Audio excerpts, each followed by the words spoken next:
Chapter 2. Red Sunsets. The itch to lift off and disappear into the blue sky had disappeared.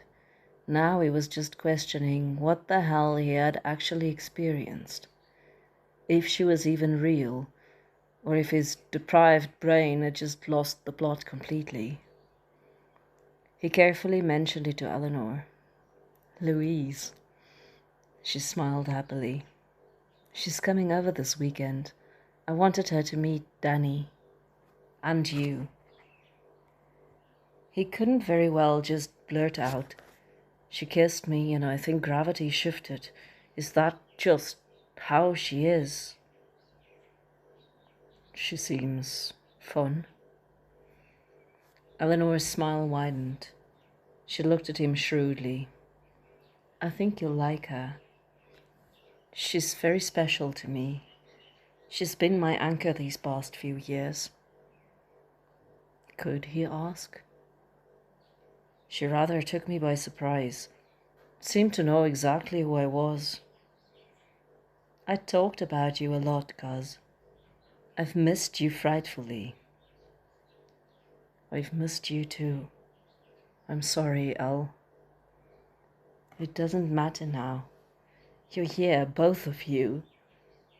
And you've brought my heart back to me."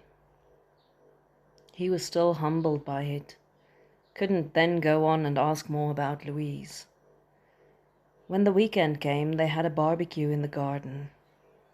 She was late, and she wore a red dress and redder lipstick, her green eyes brilliant. She smiled calmly. "Hello, Johnny. We've already met."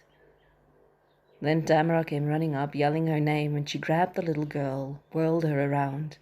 "Darling, you have grown so much. Where's your daddy? I must meet this man." Eleanor was bright-eyed. "He'll come out now. I think he's still screwing up the courage." It was just then that Louise caught his eye on her and slowly winked at him. His stomach did that thing, as if he'd suddenly pulled out of a stall. Then Danny appeared, there were introductions, and the afternoon took its own course. Johnny sat and watched the people that he loved. His cousin was constantly keeping an eye on her husband, who in turn could not look away from the little girl playing on the lawn. Johnny couldn't even imagine what it must feel like to discover you had a child after 3 years stranded in the Philippines. He himself couldn't wrap his head around a lot of what had come to pass over the last 3 years. War had cost them, and still it wasn't over. He got up, walked away around to the back of the house.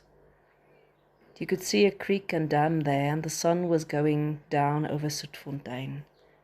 Sweet fountain, El had said it meant. It was a very Irish-sounding name if you translated it. It brought songs about clear crystal fountains and wild mountain thyme to mind. But this was very far from Ireland, very different. He didn't know names for the feelings that were running through him. He didn't care to think about it, but they wouldn't leave. There had been too much loss, and it wasn't just him. He could see it in Danny's eyes too, the bewilderment of suddenly not fighting to survive. How did you fight a battle if you had no idea what you were fighting? There was a sudden touch on his shoulder. He jerked. Red dress, red lipstick, green eyes. Louise. "What are you searching for in the sky, pilot boy?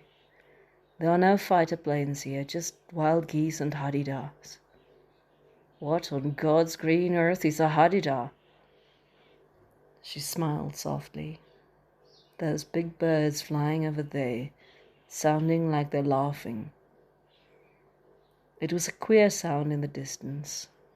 He hadn't been paying attention to them before, but they were calling against the orange sky.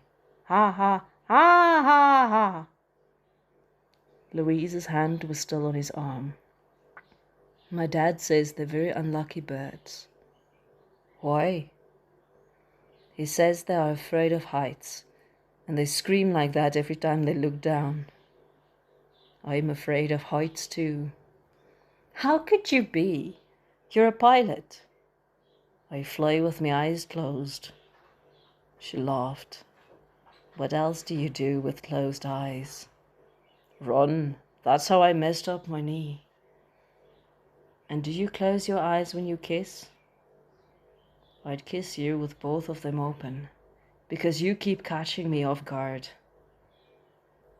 I'd put that to the test, but it'll have to wait.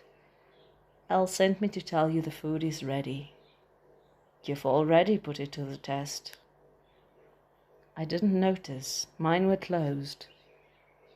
What else do you do with your eyes closed then? Rush in. That's how I mess up my heart. I don't want to do that, Louise. I know. But I think both of us are venturing into places where it's safer to go eyes closed. Now come eat, Johnny. They'll wonder where we are. She ran her fingers down his arm, brushed the tips of them ever so slightly over the palm of his hand. It was a reflex reaction to close his hand around hers, but she had already flitted away. She smiled at him once over her shoulder and trotted away over the lawn. She was as light-footed as a deer, he thought, as he limped after her.